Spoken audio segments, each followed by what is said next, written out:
for me, Yeah. from what I have felt, a great deal of faith. Like just showing up takes faith. Just because there's so much, as people know, rejection. But a lot of people, well, how do you deal with rejection? And that's how I think I've always dealt with rejection, which is the faith that pushes me to wake up and do it again, believing that there's something bigger than just this rejection for the day. Yeah. The ability to persevere through the no's is definitely, faith is a necessity. This is We Don't Always Agree, the podcast where we thrive on hard conversations. I'm Ryan Michelle Bethay. And I'm Sterling K. Brown. We said I do almost 20 years ago. And two things about us: we love each other deeply and we can disagree deeply about a lot of things. That is true, but we've been learning how to disagree healthily. And this show is our way of pulling back the curtain and sharing our evolution with you. Bird, is you ready? Child, I'm ready. Are you ready? Let's go, big dog. We Don't Always Agree is recorded at the Blackbird House flagship in Culver City, California. All right, Bird. How you doing today? I'm okay. How are you? I'm doing all right. We're talking a little bit about faith at work today. Faith at work. Not Faith Evans, faith at work. That's very good. Thank you very much. A lot of people talk about their faith and spirituality in terms of like the way in which it inhibits them from doing certain things, what it keeps them apart from. But we see things maybe slightly differently given the profession that we have chosen. Absolutely. So we are going to get into this conversation about faith and see where we agree, disagree, or maybe somewhere in the middle. Well, let's find out right now. Why don't you take the mantle? How has your faith or spirituality affected your walk in this industry? It's funny because my experience of living in LA, being in this industry, being Black in this industry, you Black? More specifically, sometimes. Good for you. You know, I'm previously biracial. Yeah, I did know. But I'm currently Black. Understood. Anyway, the point is that in LA, I have found that the majority of Black people I run into are deeply, deeply, deeply religious people. Yeah. You know, they fall, if there's a spectrum of 0 to 10, I feel like Black people in LA fall from 10 to 11, you know, from like mostly church to like super, super, super churchy. And that's actually been my experience, that they are very religious and they are very open. Most Black people in Hollywood are very open. And I wonder if that's because church is so performative for Black people. You're saying there's a natural overlap? I wonder. I mean, I'm thinking about that now. Yeah, you know what I mean? And like playing church and doing church and church, you know, lending itself to a certain theatricality that maybe then lends itself to people who then go into theatrical fields, you know? Because to be honest with you, and I should even preface this by saying, it's mostly the performers that I run into who are like that, because I don't always find writers and directors who are like that. Aren't as faithful. The Black editors are not faithful. They are faithless. I'm just kidding. Although I will say, quick little anecdote that kind of will put me into this. I recently did a pilot that did not go. And good pilot. It was a good pilot. Very good. Thank you very much. You're welcome. It was, but what was interesting, it was called Jumpstart, and the writer, the guy who wrote it and who would have been the showrunner, is someone that I actually met at church at West Angeles Church of God, the Church of God in Christ. And he and I always had whenever we ran into each other, we'd run each other Whole Foods, Office Depot, Home Depot, all the depots. And we would always pray with each other and just have like a quick little prayer. And we were always in the same spot in our careers. And this career takes, for me, from what I have felt, a great deal of faith. Like just showing up takes faith. Just because there's so much, as people know, rejection. But a lot of people, well, how do you deal with rejection? And that's how I think I've always dealt with rejection, which is the faith that pushes me to wake up and do it again, believing that there's something bigger than just this rejection for the day. Yeah. The ability to persevere through the no's is definitely, faith is a necessity. There's the quote that they say that 98% of all the professional actors in any of the major unions, being SAG-AFTRA and Equity, are unemployed at any given point in time. Yeah. and the hope, you believe beyond belief that you can be in that 2%. And not just for a second, but like keep being a part of that 2%. There's a high degree of what we call cyclical unemployment in this profession, right? Yes. A job lasts, you get a guest spot, a co-star, even a series regular, but then that show runs for how long? And then it's done. And then Right. you're unemployed once again. And that's why people always think, oh, well, you guys get paid so much. And I'm like, we get paid, but that's a big chunk of money that has to last. And the experience, all of that has the money, the experience of working, the feeling of being employed Yeah. has to last you a really long time. It Yeah. has to, you know what I mean? Like you have to, that, like you said, cyclical unemployment. But what's interesting about this business is that all you need is, like they say in the Bible, faith the size of a mustard seed. Like you have to really let those moments where you get that one thing that has to fill you up so much, because you have to be like, this is evidence. Yeah. This is what I've been praying for, this commercial for this tampon. It's also for me, like, it's like other people when the casting director's like, okay, thank you. Thank you. That was great. Thank That's you. a favorite, right? The thank you. Thank you. And you're just like, all right, they may not see it, but I know it. Like I know what I have of value to offer to this industry, to this career. And like they may not see it in that moment, but like you have to be like, but I know it. And so my faith allows me to move through, even though. I'll say something else that's happened for me, Bird, in terms of my own personal evolution with faith, is I think I used to see it as something that separated me from people. And I sort of hinted at that at the beginning, like, well, I'm a Christian.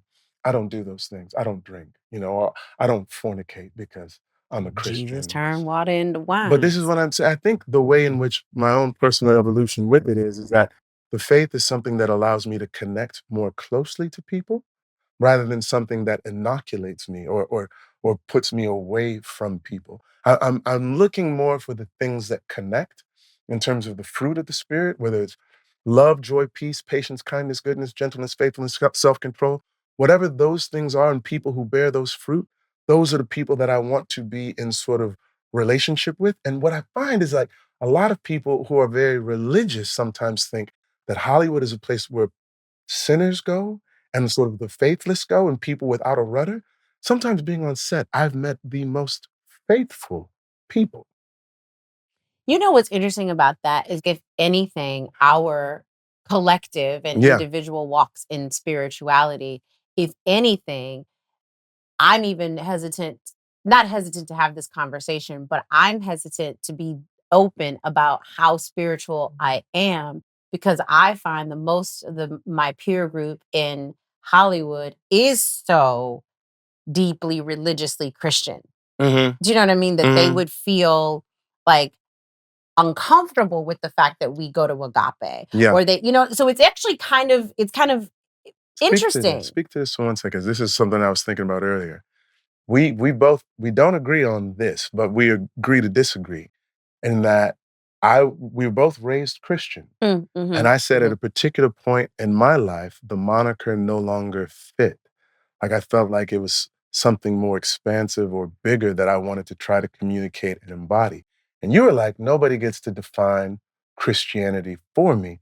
So I still claim it, but the way in which I practice it may not look like the way And other it was, people yes, and practice this is it. where we have a difference. Yes. And we disagree, because I have felt much more connected to Christianity and what Christianity is, the closer and the more I've walked on a spiritual path. Because Yeah. in my mind, Christ did not have a religion. Yes, he was Right. born Jewish, but he was trying to unyoke us from all of these from religiosity, Yeah. because he was saying that is what is keeping you from a closer walk with God. Sure.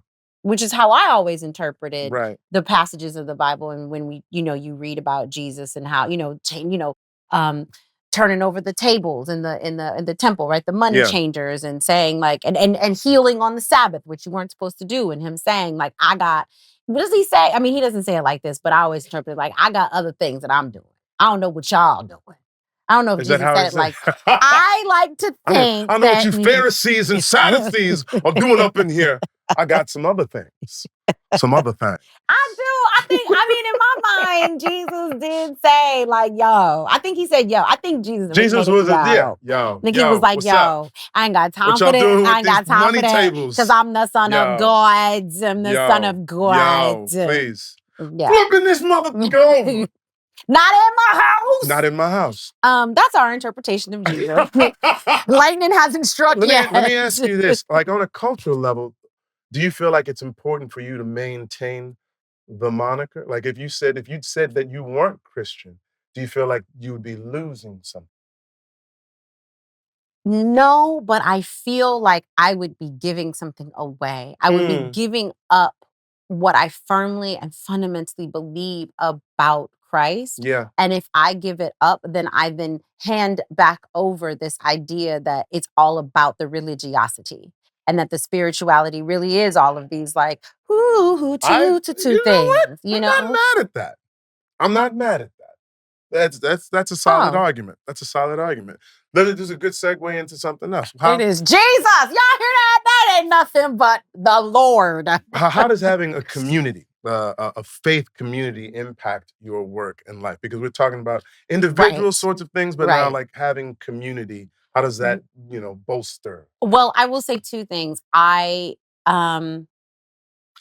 needed a church home. I don't know what I think there were so many reasons why I needed a church home. Yeah. One, because it made me feel like I was home, right? Because I grew up in church. Yeah. So you grow up in church and you come to LA and you're alone. You don't have no friends. You ain't got no money. You ain't got a job. What you can't, it was like, I mean, it says in the Bible, like, what does it say? Put your nets on the other side of the boat, So I was like, You're a okay. strong Christian. I appreciate your knowledge of the word. I'm like in First Timothy on the second page. Anyway, Timothy begat. But the point is that I think for me it was one of those things like, what can you change? Try to work on the things you can change. Yeah. So instead of being here in LA and being all mad and being all sad, you can walk into any church in this town and find a home. Right. You can walk into any church in this town and you know that they're going to be hopefully preaching the love that you are so sorely missing. So for me, it reminded me of home. It reminded me of my family, the best things about my family, the best things about home. And, it's like, it's why people go to bars. Yeah. I mean, where everybody knows your name. At a certain point, you go a couple of Sundays and, there's always, and listen. Okay, Norm. Say what you want to say, Clint. but true, not that you go to church and people are like, Ryan, but there's when there's an old Black lady who looks out for you, you feel like you can do anything. When there is somebody who is, they have a large bosom. Sometimes. Okay. But and I know I probably I hope I don't sound like racist or whatever, but like there's just here this. Comes. No, it's just there's something very familiar to me about older Black women and the way they call you baby and the way that they look out for you and it just feels like home. So that for me was the importance of a church home and a community and why and I did feel fed. I felt fed every time I went on a Sunday morning and I tithed and I got to participate in something. Whereas in LA, Monday through Saturday, I didn't feel like I could participate in anything. And then even going out, because I didn't have a job and going out to bars, I was like, what am I going to do at a bar? Listen, I was so poor that one time I went to the NAACP Theater Awards and not the NAACP Awards, but NAACP Theater Awards. And not as grand? Maybe it was, I can't remember. All I know is the NAACP was involved. Okay. And I was going to be like a, something, I can't remember, but I was like, okay, well, maybe this is where I get discovered. I'm ready for my close-up, Mr. DeMille. And it was at a hotel. And I knew I did not have enough money to park. Yeah. But I guess I was like, God is going to help me. Child, We get to the end of the night. I was like, any moment. I'm looking at the ground because I'm like, I'm going to find a $20 bill. Because you have to have at least $20 to get $20 out of your account. I did not have $20, so I could not get $10 out Are of you my serious? account. So I I've never been that poor. I go So in the basement I and where didn't the know. car is. I get in the car. I'm looking in my car for a $10 bill to get out of this thing. Okay. I don't have one. I drive up and the man was like, it's $10. I was like, yeah, I don't have it. He was like, I can't let you out. I was like, that's fair. So I pull up, I go back The tracks. I was like, go back to my parking spot. And I was like, well, I guess I just gotta wait for my miracle. 4 hours later. What? I have fallen asleep. Because what am I gonna do? I can't get out. I need $10. I ain't got $10. In the park. And I fell asleep and the man knocked on the window, and I woke up. I was like, yes. As though this were my home. I was like, yes. Yes, sir. Did you need something? Me? And he said, you really ain't got no money. I said, oh, no, I don't. He was like, I might as well let you leave. And that is how I got out of the Beverly Hills Hotel for the NAACP award. Said, sister, you really ain't got nothing, do you? I'm surprised he didn't offer me a job. He was like, bitch, at least I got $10. She said, no, sir. No, sir, I don't. That's exactly what I said. I said, no, I don't. And I was prepared to stay all day because I didn't have a job. I didn't know where else to go. I was like, I'm gonna be sitting around doing nothing anyway. So I was like, I'm really not trying to take advantage. I ain't got no money. That is hysterical. So anyway, yes, that is why I went to church. That is really funny. It was free. You know, it's interesting. Like, I think for me, it is church, having spiritual community is about going to a place where I feel accepted and loved without judgment, right? Mm-hmm. And I think that's sort of one of the things that sort of led to my own our personal evolution as a couple and me as an individual in terms of going to places where you feel like you can come as you are. Yes. And be received. Like, I think being an artist to a certain extent, you feel a little bit like you're on the outside of things. I've gone to church services before where the deacon would be like, I was in a church play at, what's that church in Brooklyn? Oh, Emmanuel Baptist. And the deacon was like, Lord, please forgive them even though they know they're practicing deception. Hopefully something good can come from this church play that they're doing. I'm like, I don't think you understand what I do, baby. Like, what? You think I'm trying to like pull the wool over And you had just folks' graduated eyes? from NYU? Totally. And he thinks I'm trying to pull the wool over folks' eyes. But this acting thing is trying to live from a place of truth.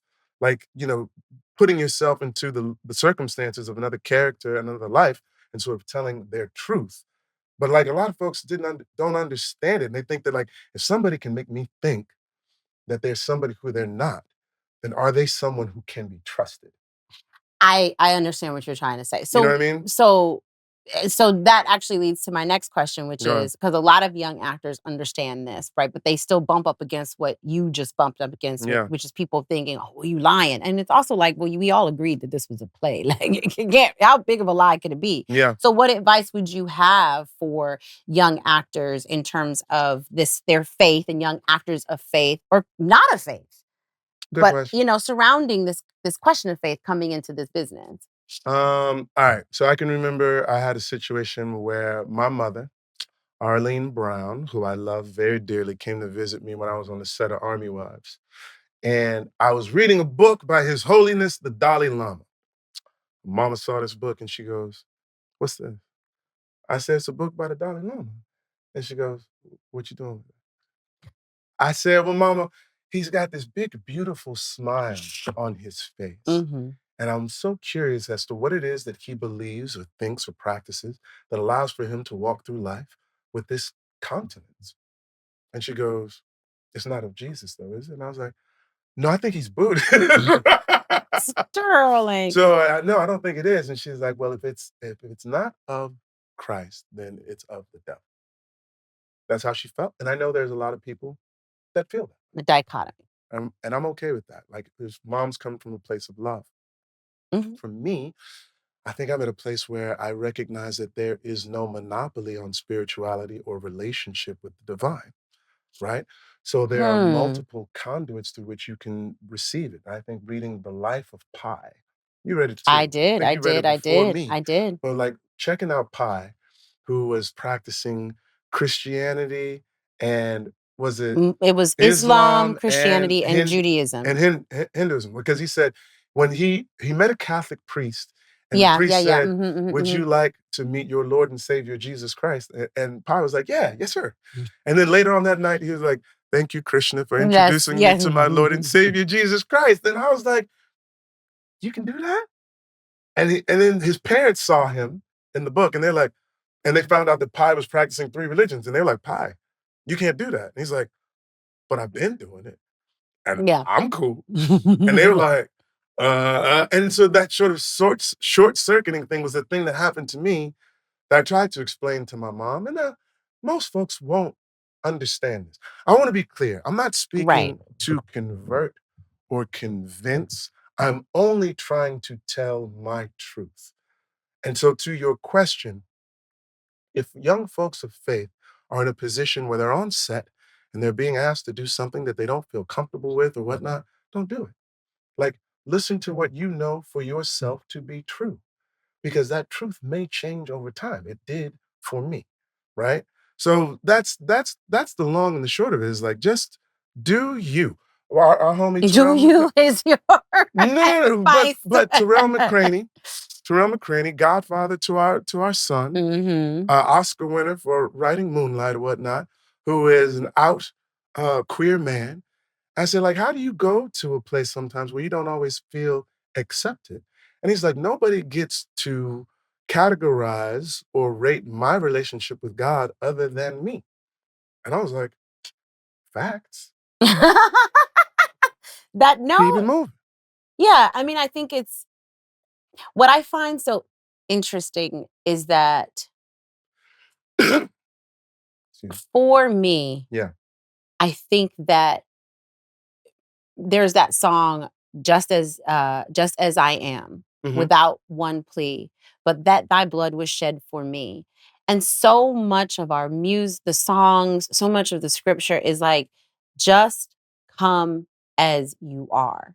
Yeah. And so much of how it then somehow translates into the world is but don't show your knees if you're a woman.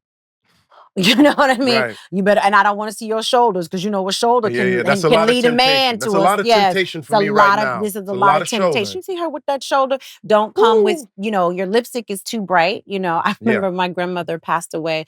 One of my your favorite, one of my aunts put red lipstick on her, and because she was like they got my mama in there and she didn't even have any makeup on, and then my mother was my mother would be horrified to be sitting up in church looking like a whore. She looks like a whore. And she just kept like screaming, whore, with the red lips like a whore. And I was like, what is that about? She's dead, she's dead, she's dead.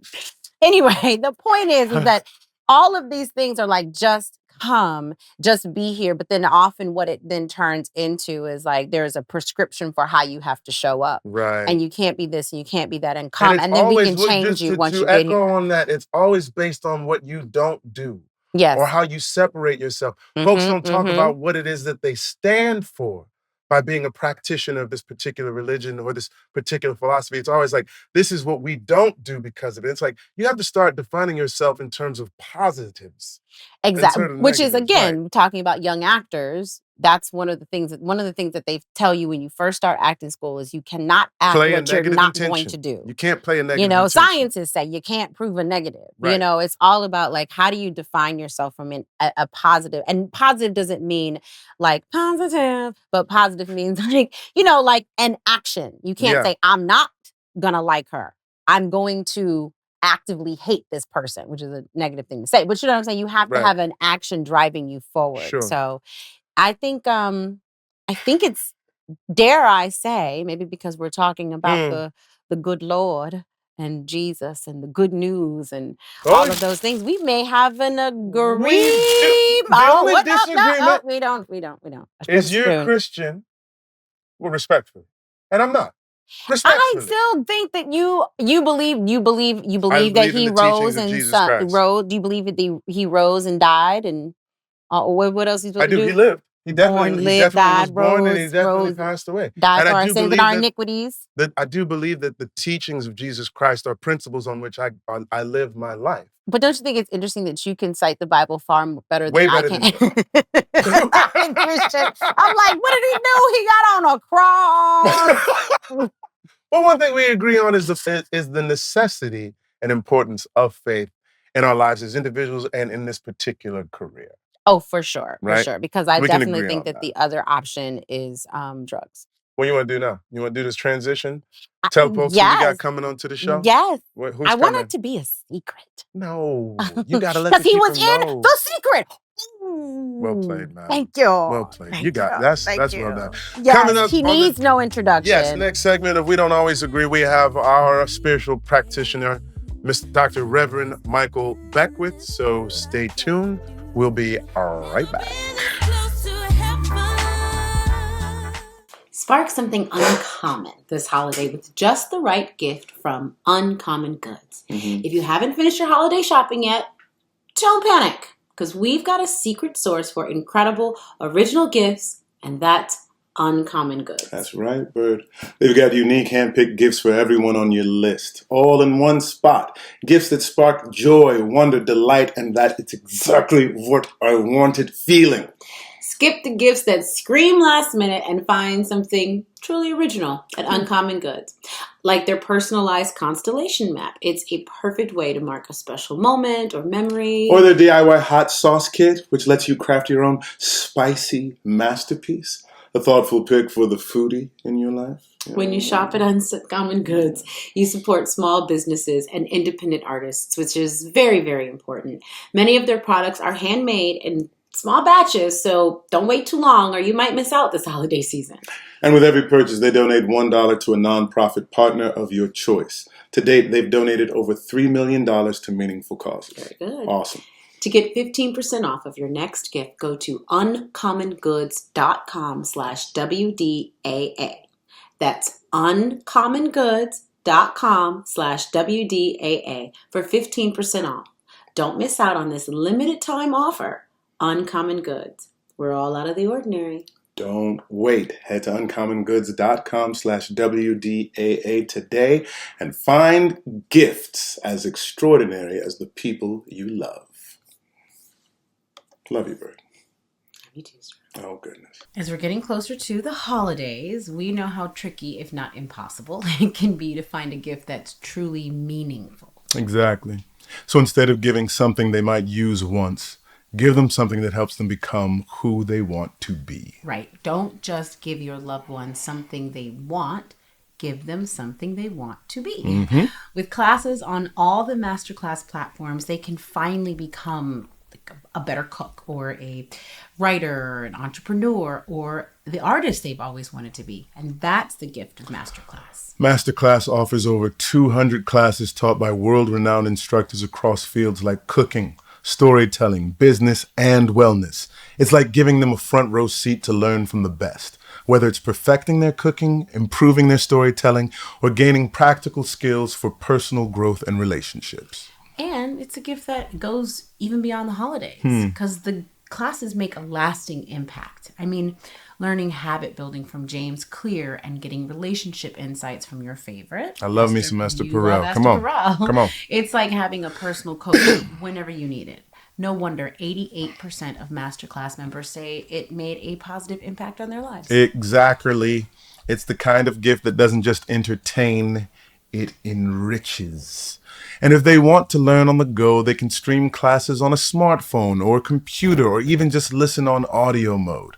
Plus, every membership comes with a 30-day money-back guarantee, so there's zero risk in trying it out. Masterclass always has great offers during the holidays, sometimes up to as much as 50% off. Head over to masterclass.com/agree for the current offer. That's up to 50% off at masterclass.com/agree. Masterclass.com/agree. So don't just give them something they'll want. Give them something they'll want to be with Masterclass. Go to masterclass.com/agree.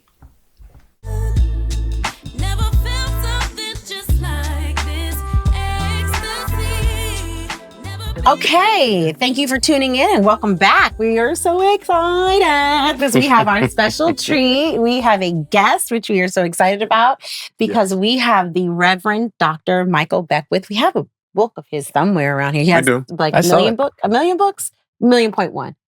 That's a lot of books. I got a few. And he's he's become a very good friend of ours, and I'm so proud that we can say that. And he's a spiritual leader and teacher, and he is the founder, CEO, and minister, and the good reverend. I like saying good reverend. The good reverend doctor, the good reverend doctor of the Agape International Spiritual Center, our spiritual home. So welcome, Reverend Dr. Michael Beckwith. Thank you for being Ryan here, sir. Sterling, thank you so much for the invitation. We appreciate having you. We've been sitting here talking a little bit about faith and career. And so out of curiosity, just to jumpstart things, talk to us a little bit about your own faith work that led you to become who you are, the reverend, the speaker, the writer that you are today. Wow. Well, first of all, thank you guys for inviting me. I'm glad I'm here. We're happy to have you. Well, when you to understand faith, first of all, from the scriptural context, faith is the substance of things hoped for and the evidence of things not seen. Okay. So that means faith itself is a vibrational frequency that you can't see with your eyes, but it's very real. Let's go. So when you ask me about the faith of taking the steps that have led me to the moments I'm living now, I had to have a lot of faith because who I saw myself at that time, and particularly in the beginning, somewhat shy, quiet, loved the silence, loved solitude. I didn't necessarily see myself as a public person. Yeah. My spiritual awakening was authentic. It happened somewhere in 1974, 75. I was a senior at USC. I had a spiritual awakening. I was a psychobiology major. I thought I was going to go to med school. My whole life changed. I had this awakening. But I still didn't think I was going to be like a public person. Right. I just loved God. I loved the presence. Did the awakening happen? Was there a conduit for the awakening, or was it just a vision? Well, let me go back just a step. Okay. When I was attending Morehouse College, I was very activist-minded. I came from an activist family. Yeah. I started the Harriet Tubman Prison Committee, trying to get wages for the prisoners that were doing slave labor in jail. We had rallies. It was very big. I was a part of the Black Workers Congress. Okay. So I moved back to Los Angeles, and I was sitting in a meeting, and we were going to change the nation by any means necessary. Yes, sir. And I was sitting in this meeting, and someone behind me said, if you were to take over the world, would it be any different? I was talking about the group I was with. So I looked behind me to see who was there. There was nobody there. So the meeting continued, and the voice said it again, but this time it was from inside of me. If you guys were to take over the world, would the world be any different? So I looked around the room at the people I was meeting with, and I could see the pathology of everybody in the room. This person was territorial. This person was jealous. This person always had to be right. I could see it. And I realized, even with our ideology, if we were to take over the world, it would not be any different. Yeah. So when I left that meeting, I made a decision never to go back. I didn't have anything to replace it, but I knew it wasn't going to change anything. And the very next week, somebody in that meeting shot somebody. There was an argument that ensued. Somebody pulled out a gun and shot somebody. I wasn't there to be a part of the whole legal thing that went down, but I knew I'd been guided not to be there. Right. So shortly after that, I enrolled in USC, psychobiology major, and I began to have a series of inner experiences, which I could not explain. I wasn't like on a conscious spiritual path, even though as a child, I had different spiritual experiences, but every time I had one, I sought to make myself normal again, just to fit in. Sure. So now I'm at school. These experiences are happening. So the first thing I did was I stopped smoking weed. You were big into the... Well, I thought that the weed was causing the experiences. Right. So I said, no, I'm not doing this anymore. But they intensified. Make a long story short, it culminated one night with, I'd had this dream almost every night for a long period of time in which these 3 men were chasing me. But I'd always wake up in time before they would capture me. Yeah. And they'd get closer and closer. And one night I could actually see the outline of their face. So I said to myself, you know what? I looked to my right. There was a small tent, thousands of people trying to fit into this small tent. And I said, you know, and I knew everybody in line. Okay. And I said to myself, these men can't harm me because all of my friends are with me. So I turned, and every single person turned their back on me. Whoa. 2 of the men held me down, and then one plunged a knife into my heart. Whoa. Serrated knife. The pain physically and emotionally was intense. It was painful, and I died. And when I woke up, I could see differently. I could see we were surrounded by a presence of love and beauty. The love that I felt was so intense, and the beauty was beyond what I could describe. I could see 365. I could see all the way around me. This presence totally changed my life. I could never, after that, fit back into the paradigm that I was living in. And so my name for God was love, beauty. Yeah. Later on, it extended to love, beauty, intelligence. And I went on a search to discover what had happened to me, because something had happened. And that's when I bumped back into the mystical teachings of Jesus, the Christ, Gautama the Buddha, Kuan Yin. I bumped into the teachings of Walter Russell, one of the greatest mystics who ever walked the planet, particularly out of America. Howard Thurman, Howard Thurman, who I had met personally. Yeah. And so my path consciously began. And deep moments of meditation, prayer, study. Again, I'm not thinking I'm going to be this public person. Yeah. I'm just loving this presence and trying to figure out, what am I going to do with my life? Little by little by little, my mother and her best friend, Lissa Sprinkles, wanted me to come to this church. And I said, I'm not going to a church. I got to go to a place where they speak truth. It was all full of theologies that didn't make sense. And these superstitions. And I had left the Christian church when I was 16 because I could see the misguided theologies that were there. Okay. And they kept bugging me. I said, okay. So I go to this metaphysical community called the Guidance Church of Religious Science. The first time there, I think I'm 24 years old. And I'm a little late, so I'm walking down the aisle. And this teacher by the name of Dr. Daniel L. Morgan is speaking. And he says, heaven and hell aren't places necessarily, they are states of consciousness. And I say out loud, he's right. Like that. This 23, 24-year-old guy's walking down the aisle saying, he's right. What? They're actually speaking truth in a church? I'd never seen this before. So I sat down and I listened. And everything connected with what had happened to me. So the next day, I'm in his class. It was a Monday night. It's a 15-week class. And I walk in the 7th week. And he says, what is your name? I said, Michael Beckwith. He said, Mr. Beckwith, this is a 15-week class. I suggest that you leave and come back when we start over. And I said, Dr. Dan, with all due respect, I'm going to stay and I'll start over when it starts over, but I am not leaving. And he said, okay, have it your way.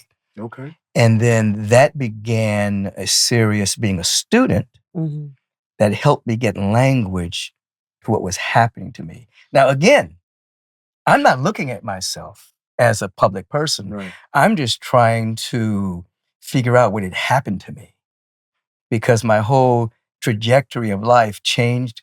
I lost all my friends at the time. Did you really? People thought I just freaked out because everything changed. I mean, my priorities shifted.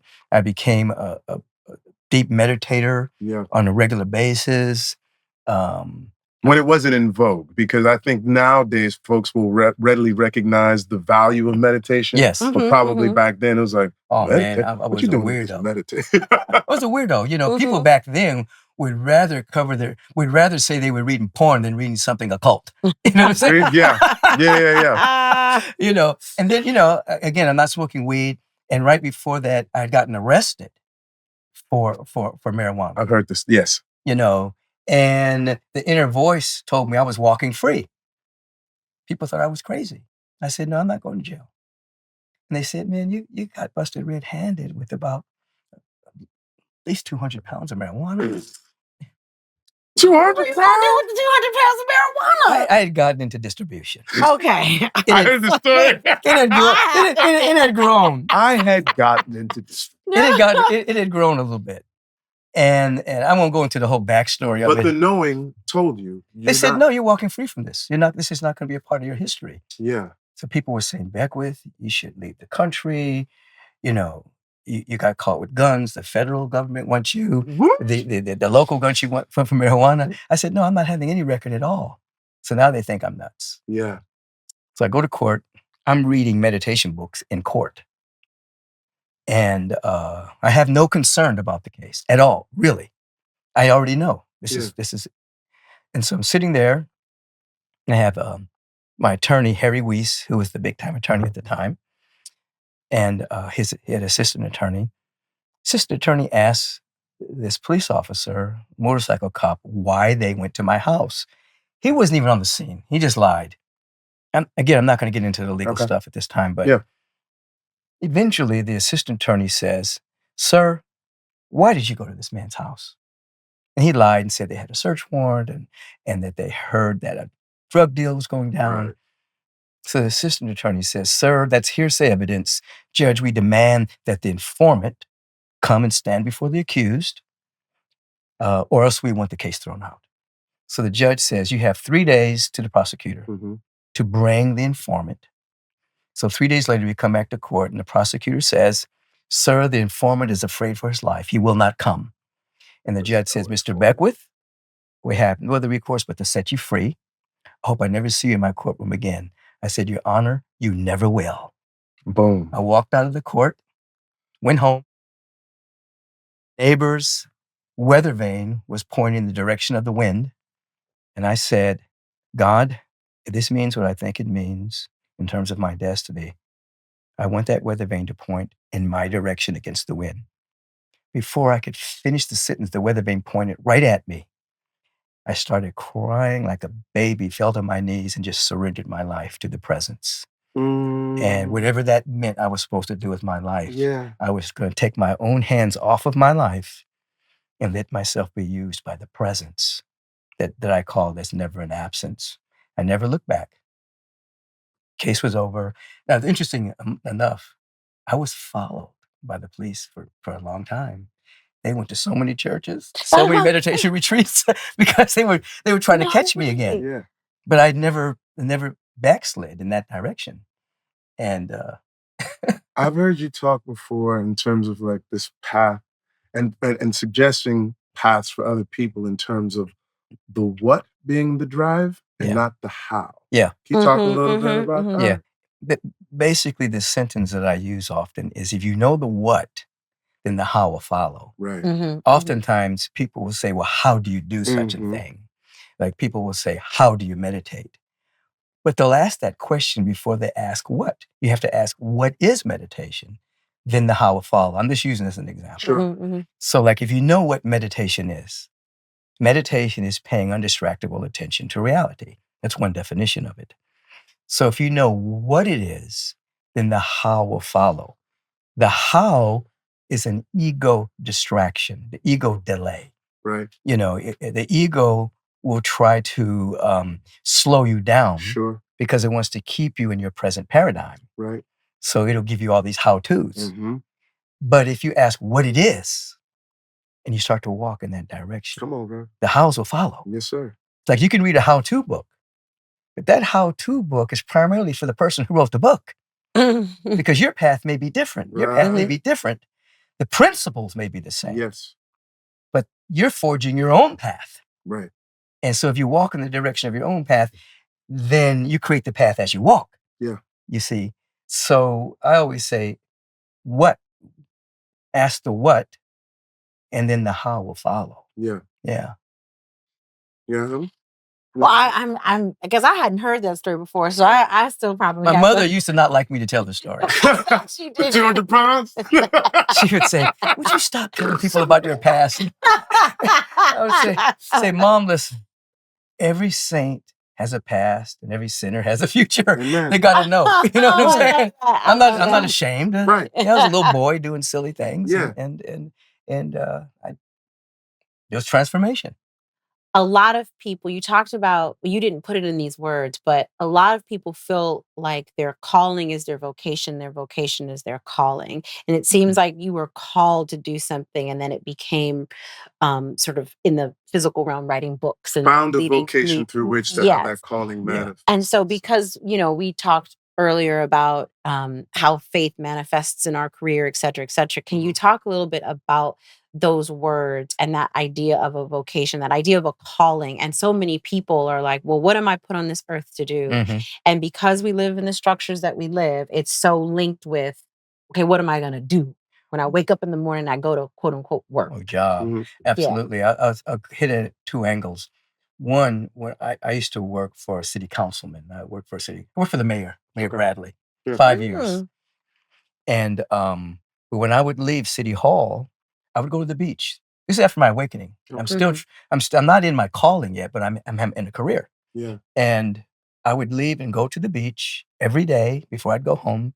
I'd take off my tie and my shirt, and I would stand and I would do meditation and breath work. And I would get into a very ecstatic state of abundance and joy. And I would say to myself, when I'm in my calling, this is how I'm going to feel. Okay? So fast forward, as I'm become a spiritual practitioner, spiritual therapist, ultimately surrender to absolutely establishing a spiritual community, of which I had a lot of resistance for. When I'm in that frequency and that vibration of teaching, speaking, counseling, I had the same feeling that I had when I was in front of the ocean. There's a vibrational match. Yeah. Sometimes a person's career and their calling is not the same. Right. Sometimes the career or the job is funding the calling. Okay. Sometimes a person is working to actually pay for their calling. They may be an artist, they may be a painter, they may be a sculptor, they may be a choreographer, they may be a writer. And then ultimately, that career and calling may match, you see. Yeah. But going back to faith, being the substance of what one is hoping for, the evidence of what can't be seen, that hope is the calling in incipiency. It's an embryonic state. It's a feeling that has to be nurtured. So one teaches themselves and learns to actually walk in that feeling even before there's any manifestation at all. Yeah. It's a practice. You would stand on the beach and you get yourself into that place of oneness with the divine and say, this is what it feels like when I'm in my call. Yes. That's a good practice. Okay, I'm just and even notes. With that, you still felt resistance when it came. Can you speak about that? I was scared. I was shy. I didn't know how to do it. And then certain things happen in the world that pushed me out of my comfort zone. Quick question. Well, not quick question, but because I know you have to go and whatnot. But I wanted to ask a little bit, sort of twofold. How would you differentiate relationship and religiosity? Because I've heard you talk about that a little bit. Because I have a lot of questions from young actors who are people of faith that have issues of guilt and shame with regards to what it is that they're being asked to do sometimes. So what kind of suggestions or insight might you have with regards to those feelings of guilt and shame around acting or, doing things that other people may consider to be unseemly or not of God? Well, shame and guilt are not religious, spiritual practices. Okay. Generally, shame and guilt come from the ego to keep you small. You see, so spirituality frees you to be you. Yeah. You see, religiosity. See, people forget what religions are for. Religions emerged out of individuals who had tremendous spiritual insight. And then the individuals around them created a religion. For instance, you deal with like Christianity. Christianity emerged 200 years after Jesus. Jesus wasn't a Christian. He knew nothing about it. Yeah. 200 years later, it was created. And it was created, with some kernels of truth in it that are healing and liberating and inspiring. But it also carries a lot of shame and guilt and that which would keep people in shame and being unliberated. Yeah. So this is why I say I'm not religious, but I'm spiritual. Yeah. May I say something too? Because I can hear our listeners sometimes, because I'm such a fan of spirituality. And I listen with ears of someone on the inside and the outside at the same time. So I just want to say to all those people who are like, what kind of craziness y'all talking about? Listen to what's being said and meet it with like a frequency of openness. And not of just like, this doesn't sound right. Because I've been in that place before where just, if anything, it doesn't say like, well, Jesus, Jesus, Jesus, Jesus, in a very particular way. People have a way of establishing a wall and then keeping themselves from hearing what exactly it is that you're saying. So I'm just putting that out there. I think that's a beautiful frame, because I would say that we celebrate and practice the teachings of Jesus, where some people put more emphasis on the life of Jesus. Right. We put a tremendous emphasis on his teaching and the practice of his teachings, where there are many people who would say Jesus, Jesus, Jesus, but not necessarily practice what he taught. Come on now, Rev. Yeah. So Come on now. So we're into really trying to practice what he taught. Yeah. And so if you practice what he taught, it becomes liberating, becomes healing, it becomes freeing. You become a better person. Yeah. You become less judgmental. Oftentimes you'll find people in religiosity that are very judgmental of other people. Yeah. So they're going away from the practice of judge ye not, that ye may be judged. We call them holy rollers, Rev. The holy roll. Understood. Yeah. So we love Jesus. Yeah. You know what I mean? That's my homeboy. That's the teacher. I will say this, like after having had the ayahuasca experience that Ryan and I had, like a lot of the things that I've heard you say before, I take on a new listening, like as seeing things through a glass darkly and then they become a little bit clearer. Yeah. And also the light, like can be somewhat intimidating. When you hear in the Bible and it said the angels spoke to him and they were afraid and they were scared, because when you're in that level of luminosity and you are unaccustomed to it, you don't know what's transpiring in front of you. And the way that we tend to live in this world is we shape God into our image. There it is. Rather than allowing the magnificence and the full breadth of God to be.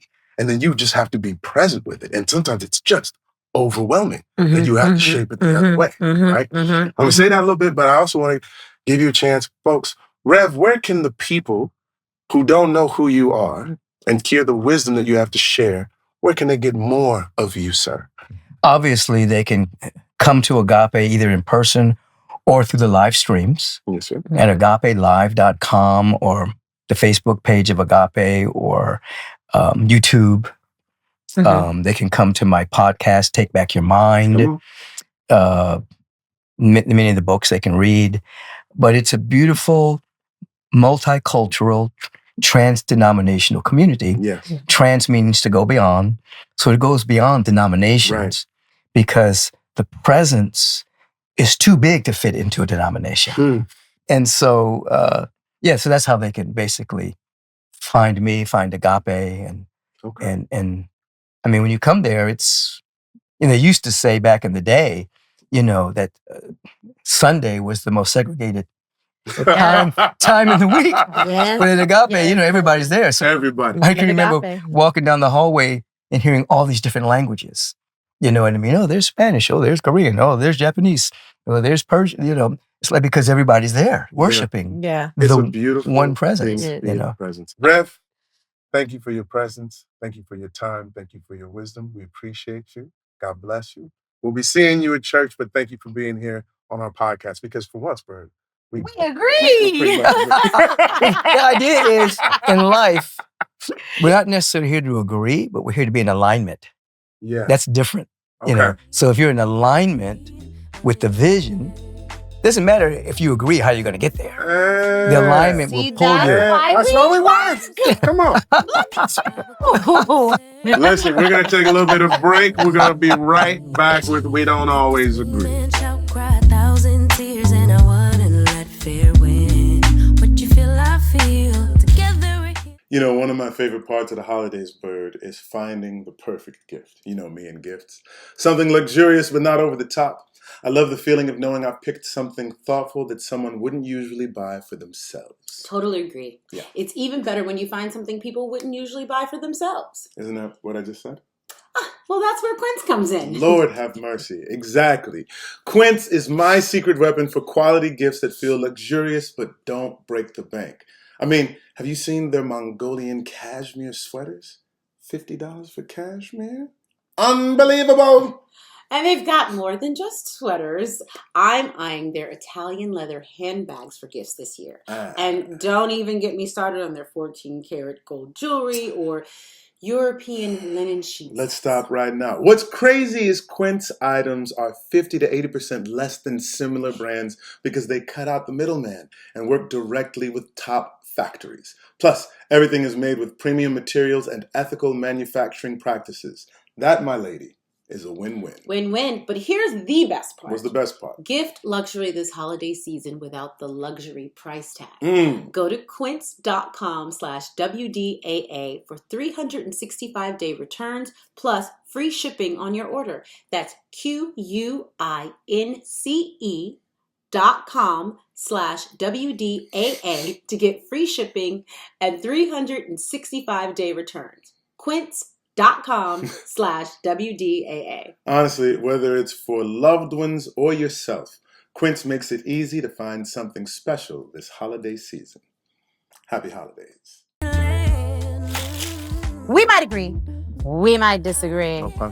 This is where bows will probably be thrown. Come on. So this is where if you've been sticking with us this far, we pick a random topic and we discuss it. We have 2 minutes to present our side, blah, blah, blah, yes and yeah. After that, you decide who's right, who's wrong, and it's usually going to be me. So today's topic, all right? You got 3 of your biggest prayers answered. Okay. But you can only have them answered if they are also answered for your enemies as well. So understand, you can have them answered for you. But it also means that your enemies will be blessed similarly. Do you want the blessings? Do you want the prayers answered or not? You know what's funny that you said biggest enemies, because you know I have so many. I know you have a few. Several. I have so many. I have enemies. A veritable cornucopia. I got hoes in different area codes. Yes. I got enemies in different. We were in college cities. one time, and I said, "Why do you have beef with so and so?" You said with a straight face, "Because she's my mortal enemy, Sterling." Yeah. Go ahead. Would you? She's not my mortal enemy anymore. I think that my mortal enemy has changed. I wish I could tell people. Do you want the prayers answered? Yes, I do. I do. If from NYU were to be blessed the same way that you were blessed, you would want it. I would. Tell me why. Because you hate this person. I do. It's not that okay, first of all, I don't hate. Okay, I do. Yeah. The point is, no. Because if my prayers are answered, I'm like going to be so powerful that I feel like it'll be even if my prayers make my enemies powerful, I feel like I'm still going to be the most powerful and I'm having enough power to take all of them down. My answer is yes, too. And I'm actually surprised. Well, you didn't. That's kind of negative, too. Like you want to be blessed. You want to be blessed so that you can ultimately deprive them of the blessings that they just received. No. I'm just saying if they try to come for me, I'm going to have enough power and like hopefully. It's an if-then statement? I'm just saying. Or what if you just saw them and you just wanted to smite them? I don't pray to smite people. I pray for one of the things I pray for is the opportunity to be in a situation where I can whoop ass without being caught. Like that is true. I ain't gonna lie. That is truly one of my prayers. Right. Like I just punch somebody in the back of the head and take off running. Yes, I want to not even take off running because I want them to see me, and I don't want to punch them in the back of the head. I want those heifers and hoes and those men. There's one man to see me, and I want to see it. I just don't want other people to see it, and I want to just be like, I want you to know who your downfall is. So we agree. Interestingly enough, mine from a much more altruistic space. I was like, blessings for everybody. Ryan's like, I'm going to be blessed, and then I'm going to beat that ass. So good for you. Yeah, and I have enough money to beat the charges. Truly, I mean, you know, and they can be blessed. I mean, God is good. Amen. This is why Ryan is hot. Won't he do it? Won't he do it? Because she really does not like a lot of people. It's not a lot of people, but I have more enemies than the average person. I'm hot. God. God. God. That's all for us on this episode. If you are, you're going to get your ass beat. We don't always agree. And you should come back and see if I beat her ass. Next episode. Please rate and comment and subscribe so you don't miss a new episode. Petty. It's been like 30 years. It hasn't been 30 years. Stuff. Let's go. We got play the music.